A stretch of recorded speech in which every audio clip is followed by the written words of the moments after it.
This is Arnold Fu, founder and CEO of Hujiang.com, one of the leading online education companies in China. Arnold was his ID on his own website. From a BBS in college to a company with an annual revenue of 100 million RMB, what is his secret to success? 传统教育最大的悲哀就是，好老师虽然很重要，可是不是每一个学校的老师都好，不是每一个学生都能够选到好老师，所以他没办法保证教育面前人人平等。In recent years, online education has become a hot topic. It has attracted the attention of entrepreneurs and venture capitalists. How is Hujiang different from its competitors? Stay tuned. Arnold, welcome to the show. Oh, nice to meet you. Yeah, it's nice to meet you too, and I think our conversation is going to be very pertinent to our audience members because, as you know, there's 300 million English learners in China, and many of those people watch our show. Tell us about your English learning website. 我这网站其实挺简单的，最早的时候就是从一个大学生学英语的网站开始发展的，而且当时我还是一名大学3年级的学生，在高校里头。然后为我的这个学生人群，刚刚毕业的年轻人服务。In 2001, when Arnold was just a college student, he established a BBS called Language Woods. That was the predecessor of Hujiang.com.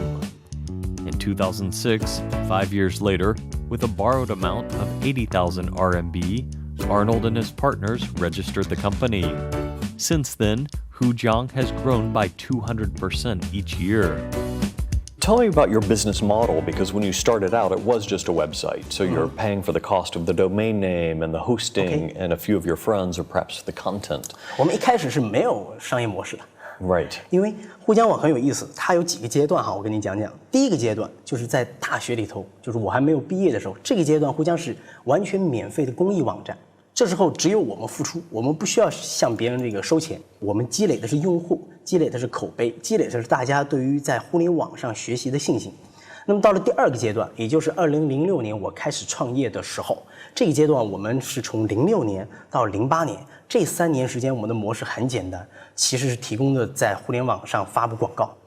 然后接下来到了第3个阶段，我们的服务其实就延展起来，非常有趣了，就包括互联网教育电商和互联网网校。以及更综合的互联网教育服务。Now Hujiang has 3 major income sources. Online education, the tuition fees, count for 40%. E-commerce sales count for 40%, and advertisement sales count for 20%. According to media reports, the company's 2012 annual revenue was over 100 million RMB. 带你看看咱这片产品墙。What is this? 这字认识不 No. 这个它是我们的一款产品，它意味着就是一个教育类型的 Twitter。Okay. 你比如说这个互相部落，这个产品它就相当于是的 Facebook。Okay, it's like a Facebook, so for your community. 还有这个知道吧？互江网，这是我们最大的这个入口门户 Portal site。The major site. Yeah. The portal. Portal site， 这是我们最主要的产品之一。网校。哇，好棒。Okay. So online school. Yeah, class online school。这款产品的话，把这个学员聚在了一块。你可以看到，我们整个的构思设计是一个 space， 它是一个空间的感觉，把各种跟学习有关联的这些产品将它聚合到一块。One of the best things about an online company is you can measure the statistics. You can see who's coming from where. So talk about your market all over China. What regions are you seeing? Is it the tier 1 cities that bring the most customers? 中国大学生或者说这个教育发达程度的排序，决定了我们用户来源城市区域的排布。Okay. 对吧？最大的，比如说像我们网站最大的上海，因为我们也 base 在上海嘛，所以上海是我们用户量最大的。接下来的话是广东地区。它基本上是和中国互联网网民这个来源构成是类似的。And are you seeing from all of these different regions who is coming? What age range? What age ranges? 年龄上的话，其实年龄上一般是18岁到35岁之间是主力。According to the age group Arnold mentioned, most of Hujiang's active members are white-collar and college students. So naturally, the company uses cute cartoon images as their mascots to cater to this niche market of the 80s and 90s generations. Likewise, as a young company, their office is fully decorated with cartoon elements. 你知道它的名字吗？ Yeah, what is its name? CC. CC the cat. What does it mean? CC means class cat. Class cat. 就是一个沪江网校猫 class cat， 所以我们叫它 CC。Now, who drew it? Do you have a team of artists? 呀，有一个专门的一个动漫团队。 OK 这个团队他们会负责不光是 CC， 还有很多很可爱的这些卡通形象的创作。猫的性格就是有一点这个懒懒的， Yeah. 对吧？ Little lazy, but also smart. 对，但是一旦它比如说受到了一些刺激或者怎么着，它会变得非常非常的警觉，然后变得非常非常，也就是说它这样一种状态的变化，我们觉得就像现在社会的人一样，有些时候他可能你让他去读书去学习什么呢，他也懒懒的，有点不想动。可是发现，我需要未来有更好的发展，我需要更好的人生，更好的工作，他们会很努力。Let me ask you another question. This is about the 4 C's of good websites. I don't know if you've studied that. One is content. Okay, you have good content already. Community. Do you still have community Yeah, community. where users can interact with each other? 你知道吗？我们有一个非常有意思的方法，我们是国内最早用 SNS 的方式来做教育的，就是我们让所有的用户在网上一边学习一边交朋友。Okay. 如果说我们两个现在我们学习的这个情况类似，对吧？就不光是 community 了，我们还会关注互相的 homepage 主页，就是你的动态，我的状态，我可以选你做什么呢 ？classmates 同桌，大家就觉得非常有意思啊！原来这个学习这个事儿呢，它不是很痛苦的，说一定要被动的学习，反而可以呢比较轻松一点。Do you have any members now of your website that joined early on and have been with you for 10 years? For example, 12 years， 对吧？我现在还有12年的老用户、老会员。Really? 对的，就是如果说你在别的网站上看到一个有3年、5年的用户，你就觉得很惊讶，在我这是比比皆是。只是说我要提醒你，他们来沪江的目的已经改变了。10年前他们上沪江是为了自己个人可能通过一门考试提升一下英语水平，10年之后他是在为自己的小孩子。他是最早的一批互联网的这学习者，他发现这种方法非常好，可是呢，他的孩子。他还要把他送到那种传统的比较 boring 的那种学习环境当中吗？他说不，你可以到沪江上学习，这就直接推动了沪江从这个成人的外语教学变成整个 K12的领域整个范围打通。 Let me ask you about the 4th C. Now, the first 3 were kind of easy: content, community, and then commerce. But the 4th C is the most difficult. That is customization. What do you offer on your website that's customized for your members? 你知道吗？我经常会被一些记者问到一些问题，说，你这个在互联网上提供教育服务，怎么样来解决个性化的服务的这个问题？以前也经常就有。然后我告诉他们说，如果说线下教育能够个性化的话，那才是瞎说。因为你想，你一个老师能教多少人？他往往给10个人提供服务，他就累得不行了。但是互联网有大数据和云计算，这2个东西其实把我的用户踏入我的平台的第1秒钟，他的学习的记录全部都保存，并且进行分析。分析之后得出的结论就是说，其实你这个人下一步应该这么学习。我是建立在海量用户基础之上，4000万的用户的学习行为数据库都在我的平台上。线下教育往往是你的学习情况不可能每一件事情都记下来，在我这里，你每天几点钟开始学习的，你哪个单词会，哪个不会，然后你哪个语法熟悉，哪个不熟悉，你哪一道题目做对，哪一道做错，全部都在我的数据库里头进行保存和分析，时刻预测其实你现在的学习水平处于什么阶段。所以很多老师你知道吗？一旦用了我们的平台之后，他也离不开，他会用我们的平台来管理自己的学生。让学生把他的学习状态到网上汇报一下，接下来他就可以通过我们的各种产品和后台来说，其实我这个学生是这样的情况。传统教育最大的悲哀就是，好老师虽然很重要，可是不是每一个学校的老师都好，不是每一个学生都能够选到好老师，所以他没办法保证教育面前人人平等。What research are you doing to make sure you can provide quality education for the students? 在这块的研究，我可以说我们是一直都在进行的。刚刚讲的大数据，这是一块。第2块，我们的后台，你知道吗？就是沪江网这个平台，前台是给我们的用户，后台是我说的2000名以上的兼职老师在为他们提供服务。他们每天都要将用户的反馈进行分析、结论，然后这些其实就是我们为用户做的深入的研究，就是下一步他还需要什么。那么这时候的话，他所提供的服务是一个稳定的，而不会因为某一个老师，比如说换了一个老师了，换了一个学校了，换了一个班级了，你就跟不上，他整个的学习状态是延续的。你能保证你在传统的教育当中，连续9年的老师是一样的吗？不可能。在我们线上，我们给你授课的老师是不一样的，但是你的学习结果研究一直在进行，所以我们做了各种，也就是说，我们几乎把互联网技术的各个方面拿出来做教学研究。我们希望所有的互联网科技的成果啊，都能够为教育服务。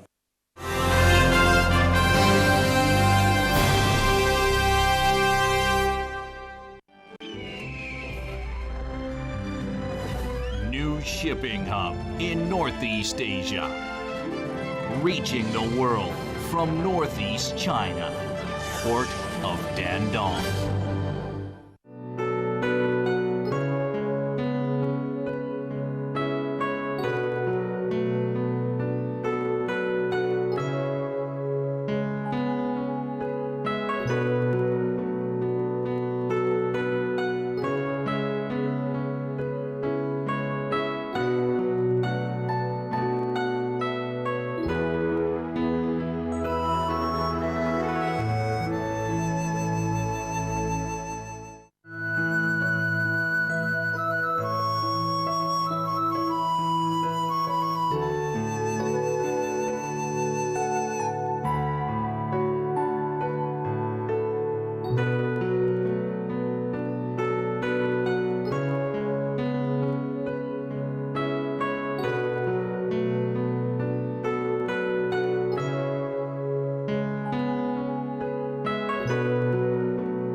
According to accounting firm Deloitte's report, the market cap of the education market in China in 2012 was 960 billion RMB. Since the internet has become an essential part of our lives, the online education market is certain to have a bright future.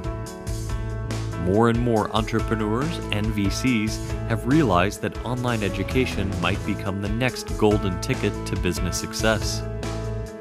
Talk about technology. How has that changed your company's model? Originally, I'm sure it was just a website, but now are you doing mobile phone apps or apps for the tablet too? 应该说，这个科技的发展对于我们的推动非常大。你比如说移动互联网的发展，我当年创业的时候没有想到，这个未来有一天大家上网的这个形式会发生这么大的变化。不过不瞒你讲，当时我们就认为，未来人们上网应该不光只是在自己的 PC 端和笔记本端。我们现在很多的用户用我们中文讲啊，叫碎片化学习，利用你比如说什么等车的间隙啊，出去这些空档期啊，可以拿出自己的手机，可以拿出自己的平板，背一背单词，用英文来读一些新闻，用日文来读一些新闻和有意思的段子。那么这些东西其实相当于我们这么去总结一下，延长了我的用户的在线时长。以前他们一出门就不能够继续学我们的这个产品了。但是现在呢，只要他们随身这个设备，他的手机只要还有电，对吧？他这个网费是交着的，那他就可以继续用。所以应该说，对于我们整个用户的量级，这个在线时长的扩充起到了很大的作用。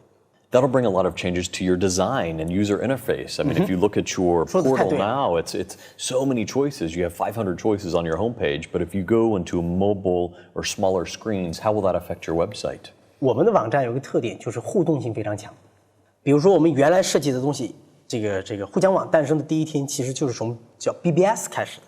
最大特点就是清爽，让绝大多数人可以在这里头找到自己迅速定位的学习的要点。就像我刚刚跟你讲的，他出门可能会打开这个手机的话，他如果要想学习，你让他背一大段语法，背很复杂的东西，他一定没有兴趣。但是我们让他了解什么？比如说有什么新闻诞生了啊，这个非常大的这个事情，你会在5分钟之后就会看到它中英、中日、中法、中韩、中德各种双语对照，一下他就发现，哟，这个事儿是我关心的，对吧？而且呢，编得很短小，全部都是精华。那在很短小的在这种手机啊这些界面上的话，很方便就解决了。所以我们其实这种 Now 转 to offer the service though, does it require a lot of manpower? I mean, tell me about your staff. 现在我有600个员工，全职的。 And mainly in Shanghai or all over? 全职的员工在上海 full time in Shanghai， Yes. 但是兼职员工大概有2000多名，基本上是国内国外都有。就像我们的用户，我们的用户里头有10%是不在中国的，是在海外的。当然了，这当中很多的人是在国内这个读书，他要出国，出了国之后继续再念。然后我们的员工也是一样，很多比如说我们有很多这个外教兼职的，他们可能现在在伦敦。 时差一对接之后，可以在我们的线上直接给我们的用户提供这个服务。所以我现在600个全职员工，我觉得还好吧，不多不少。它呢，其实我刚说我有一个观点啊，就是在互联网上这个做教育，它最大的特点就是未来不是一个人海战术。 So what was it? 如果说我们做线下的培训，你知道吗 ？Offline training needs so many staff， 那么多的人头，很正常的。但是如果我们在线上还是这样的话，那你会太累。 互联网的特点就是通过机器和这个 Internet 来帮助人把人工省下来，更多的进行智能的计算。这个区域我们叫技术中心 （engineering）， 都是一些工程师。我们一共不是600个成员吗？这边的话几百个程序员，你可以看这儿，这面墙就是他们的叫写照，是吧？人的进化过程一直到最后变成了这个编程的，是吧？这程序员是人类灵魂的工程师啊。然后你可以看，他们都在 coding。 哎，都在做程序，编写各种。不光是 website， 有 APP 应用。 Programmers have the unfortunate reputation of always sitting in front of their computer screens and taking no time to exercise. So, in order to help keep minds and bodies fit, the company allows their programmers to take some time to exercise every afternoon. 伸展运动，预备，起，1、2、3、4。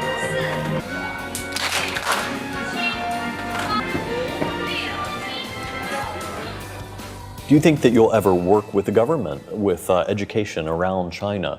For instance, I've heard that learning English in remote areas is more difficult because rural English teachers are hard to find. And I know there are some partnerships, some Shanghai students are graduating and going off into the remote areas to teach English. But do you think you'll ever work with the government in providing English education? 挺好的，非常谢谢你的建议哈，这是非常好的一个这个建议。我们其实一直都有各种。 这种在这个领域的这个尝试，比如说我们有沪江的这个公益基金，经常给这个相对偏远一些地区，就是教育水平啊不是很发达的地区，免费提供这个学习资源。因为你知道，这10几年中国的信息化的发展啊，这个绝大多数地方都已经能上网了，而且都是宽带，还是不错的。而且很多的地方其实都有这个网络设备，但是缺 content， 没有内容。没有内容的话，好老师又不可能从大城市都派到这些相对比较偏远的地方，因为中国太大，对吧？大到你没办法，包括我们这些西部的地区，怎么办？我觉得互联网教育是解决这个问题非常好的办法。未来，包括我相信这个国家也会投入更大的精力，这个发展远程的这种互联网这个教育，我们是随时随地愿意把我们最大的这个努力成果放到这些地方。 By 2013, over 10 Chinese education service companies have been listed in the U.S. stock market, including New Oriental, Chinese TAL Education Group, Noah Education, and Xueda Education Group. 3 months ago, Hujiang closed its round B of funding worth $20 million. Are they preparing for an upcoming IPO? A lot of the guests on our show have companies that have not gone public yet, and that's in their plans. What about you? Do you think that the window of opportunity for your company to go public is coming soon? 我觉得这个是顺理成章的事儿啊。我做这个事业跟一般的这种创业可能有一个不同的地方是，我首先不是为了赚钱，也不是说一定要开一个公司才开始这项事业的。我前面5年当中没想这个事儿，后来开始做这件事情之后，我们发现。 我们还是要把一个公司的各种事情把它做好。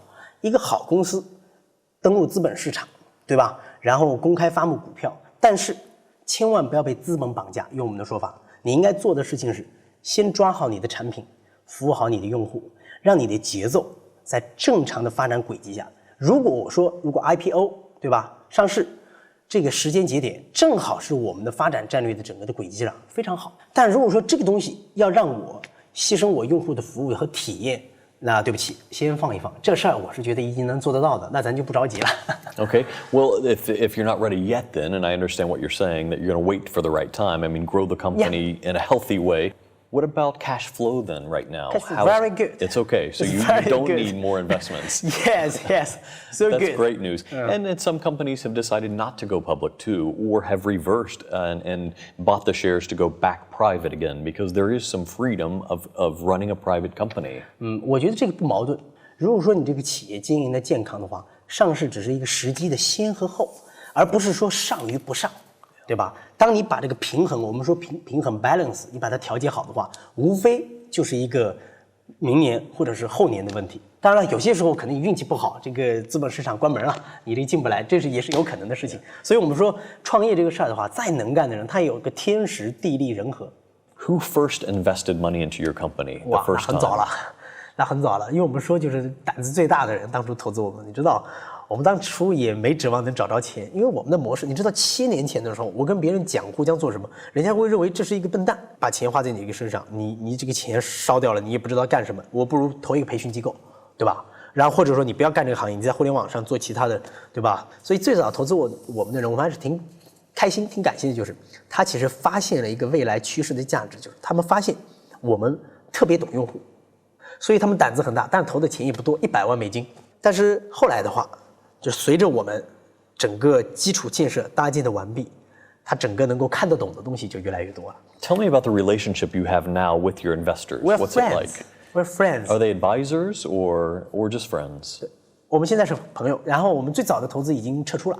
Tell me about success stories of your students. Tell me about someone who came to your website, they couldn't speak any English, and now they're fluent and they're translating around the world. Any stories like that? 这很多了，就我都不知道哪一个最好，你知道吧？我们这里很有意思的就是，有很多的人，包括很多的家长，他一开始孩子参加这个线上的这个培训，但是呢，这个孩子他会不愿意去，原因在什么呢？因为就是我刚才讲的那种，他一旦一次旷课之后，他就不自信，因为他跟不上。但是在沪江网上，在线上。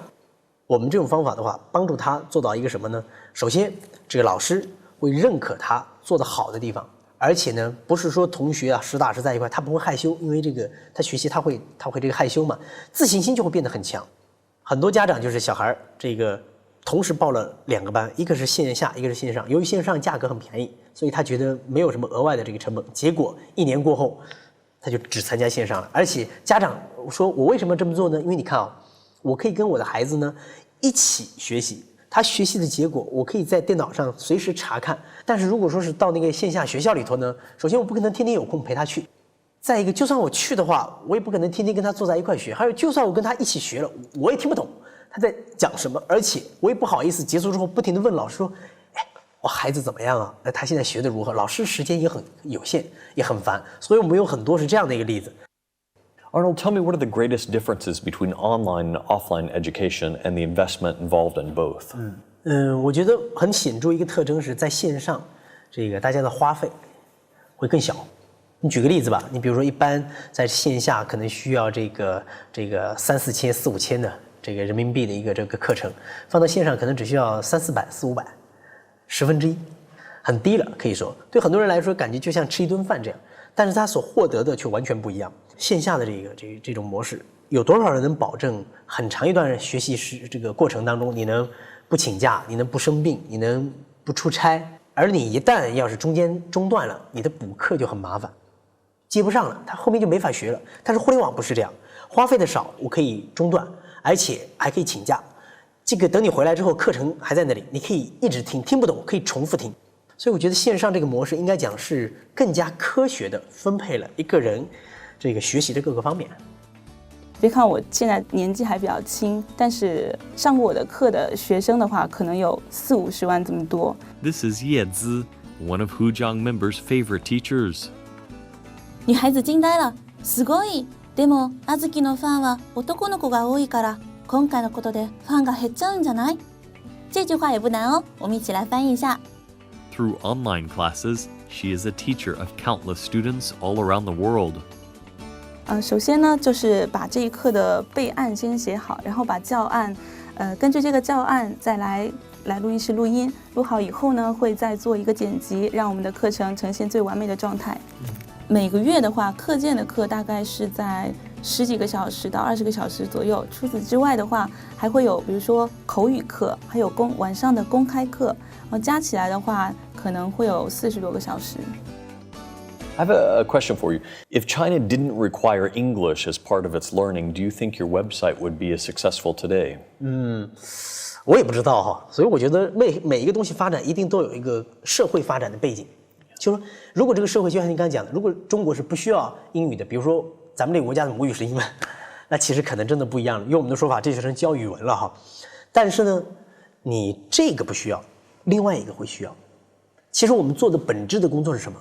抓住社会发展背景下人们需要补充的知识，然后给他好的学习体验。所以如果我不教英文，有可能是教其他语言，当然也有可能会是教别人数理化或者其他这些。